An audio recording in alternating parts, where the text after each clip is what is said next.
Muy buenas noches, tengan todos ustedes. Les habla Juan Guillermo Guerrero Méndez 320-370-0091. Recuerda que tú estás en mí, yo estoy en ti, por lo tanto nos necesitamos. Productividad Humana Cuántica se hace presente en el mundo desde Colombia. Nos vamos a ir a ese universo de la filosofía y más explícitamente sobre la lógica, y vamos a dar un concepto sobre ese término que tanto nos ha hecho sufrir cuando estamos allá trabajando en la academia de este tema, que en muchas oportunidades nos rompemos la cabeza, pero no la física, sino la intelectual. Entonces, pues podríamos decir que la lógica es ese arte de pensar bien, pero en mi concepto también es pensar mal, porque hasta para pensar mal hay un esquema, hay unos pasos, hay un proceso para que dé unos resultados no inmediatos, pero sí unos resultados sean para bien o para mal, de acuerdo al punto de vista en que se evalúe. Entonces, pensar conforme a esa verdad es pensar según las reglas de la lógica. ¿Y cuáles son esas reglas? Entonces, hay tres que, si nos damos cuenta y si las entendemos muy bien, podremos cerrar de una manera menos cuando estamos hablando de conceptos universales. Entonces, pues esas tres grandes reglas está el principio de identidad, el principio de no contradicción y el principio del tercer excluido. El principio de identidad, pues ya hemos visto que consiste en que una cosa es idéntica a sí misma, no cambia. Tú eres tú y nada más. Y no puede ser otro, porque entonces no habría ese principio idéntico.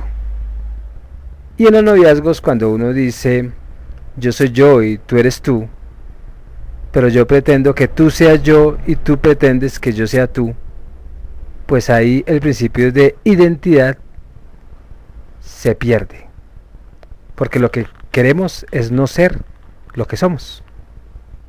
En cuanto a ese principio de no contradicción, pues una cosa no puede ser al mismo tiempo ella y su contrario. Hay que elegir la vida, y no puede ser la vida y la muerte a la vez. Entonces, ¿estamos vivos o estamos muertos? Uno muchas veces cuando está dialogando, uno dice, estoy muerto. Y es una expresión común en el vulgo de cualquier contexto ignorante, digámoslo así, que no entendemos ese principio de la no contradicción.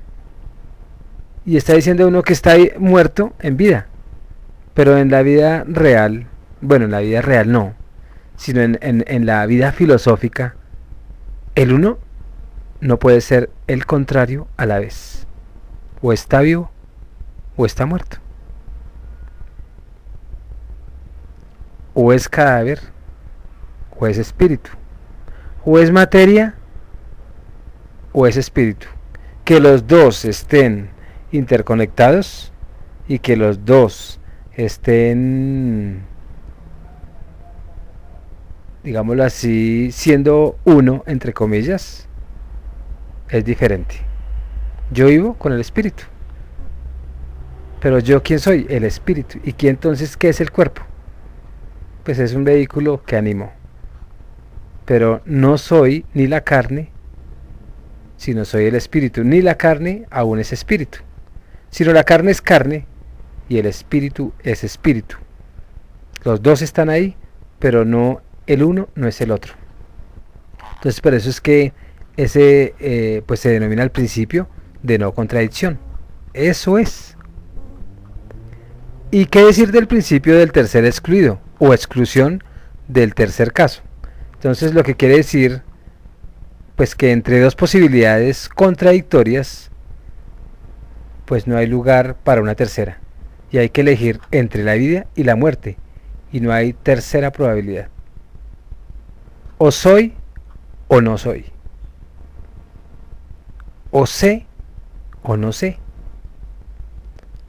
Este principio del tercer excluido, cuando uno está en exámenes, o el universo por allá en la universidad, o está presentando una monografía, pues la monografía, según la calificación del jurado, es buena o es mala. En el último día, ¿no? Y allá no van a dar la tercera posibilidad de corregir, como tercera posibilidad, sino pasa o no pasa, porque ya cumplió todo el proceso de elaboración y el producto final es el que vale. Entonces, de acuerdo a todo esto, ser lógico es pensar bien, y no es pensar bien y olvidarse de aplicar estas tres reglas. Entonces volvemos a encontrar en esto, o en estos principios más bien, que hemos estudiado y que provienen de la concepción metafísica. Lógica y metafísica pues están, digámoslo así, íntimamente vinculadas. La lógica es un instrumento y el método de razonamiento que procede clasificando cada cosa de una manera bien determinada. Y esto nos obliga, por lo tanto, a ver las cosas como idénticas a ellas mismas, que enseguida pues nos ponen la obligación de elegir o de decir sí o no. Entonces, en conclusión, podríamos decir entre dos casos, la vida y la muerte, por ejemplo, una tercera posibilidad, cuando se dice todos los hombres son mortales. Este camarada es un hombre, por lo tanto es mortal. Entonces tenemos lo que se llama un silogismo. Y razonando así, pues hemos determinado el lugar del camarada y hemos hecho una clasificación. La tendencia de nuestro espíritu cuando encontramos a un hombre, a una cosa, es pensar. Cuando estamos en blanco, no estamos pensando. A no ser que estemos pensando en el color blanco. Pero cuando no hay nada en la mente, no hay pensamiento. Y viene esa gran pregunta que muchos la formulan. Entonces dice que ¿dónde hay que clasificarlo? Nuestro espíritu solo se plantea ese problema. Y vemos las cosas como círculos o cajas de diferentes dimensiones. Y nuestra preocupación consiste en hacer entrar esos círculos y esas cajas unos en otros y en cierto orden. Y eso ya es lógica. No estamos metiendo pues el círculo más grande o el cuadrado más grande en el más pequeño. Eso es ilógico, ¿no? Entonces en nuestro ejemplo determinamos primero un gran círculo que contiene a todos los mortales, enseguida un círculo más pequeño que contiene a todos los hombres y enseguida solo este camarada. Y si queremos clasificamos, o si queremos más bien clasificarlos, pues haremos entrar esos círculos unos en otros, siguiendo una cierta lógica. La concepción metafísica pues está construida, por lo tanto, con la lógica y el silogismo. Entonces uno dice, pero ¿qué es un silogismo? Pues para poderlo entender mejor. Pues podríamos decir que es un grupo de tres frases. Las dos primeras se llaman premisas, lo que quiere decir colocadas antes.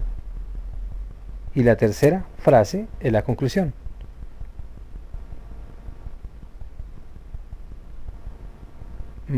¿Qué podríamos decir de como ejemplo? Cuando existía, por ejemplo, pues, cuando existía la Unión Soviética, antes de la última constitución, existía la dictadura del proletariado.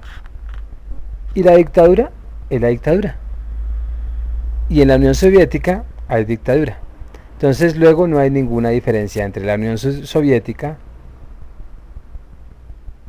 Italia y Alemania, países de dictadura. Aunque ya recordemos que la Unión Soviética no existe, pero es un ejemplo. Entonces aquí no se analiza para qué es la dictadura. Lo mismo que cuando o más bien cuando se elogia la democracia burguesa, no se dice para qué está hecha esa democracia. Y así se llega a plantear los problemas, a ver las cosas o el mundo social a través de círculos separados y al hacer entrar los círculos unos a otros, pero de manera ordenada y lógica. Y todo lo que se está diciendo pues son cuestiones teóricas, pero que producen una manera de obrar en la práctica. Entonces así podemos citar ese desdichado ejemplo de la Alemania del año de 1919, en donde la socialdemocracia, para conservar la democracia, mató la dictadura del proletariado sin ver que procediendo así pues dejaba subsistir el capitalismo y abría camino al nazismo. Entonces ver las cosas separadamente y estudiarlas así pues es lo que hicieron la zoología, la biología y muchas ciencias, y se descubrió y se empezó a comprender la evolución de los animales y en las plantas. Antes se clasificaba a todos los seres pensados en su identidad y en que todas las cosas siempre habían sido como eran. Y si nosotros nos damos cuenta, hasta finales del siglo pasado, las ciencias naturales pues fueron predominantemente ciencias colectoras, digámoslo así, o ciencias de objetos y hechos. Ya ustedes teniendo en cuenta desde esa explicación filosófica de lo de la lógica y tener esos tres principios, el principio de identidad, el principio de no contradicción, el principio del tercer excluido, me imagino que eso nos ayuda mucho a manejar nuestro lenguaje. ¿Para qué? Para no distorsionar los significados. Se despide Juan Guillermo Guerrero Méndez, 320-370-0091. Recuerda que tú estás en mí, yo estoy en ti, por lo tanto nos necesitamos. Productividad Humana Cuántica se hace presente en el mundo desde Colombia. Muchas gracias.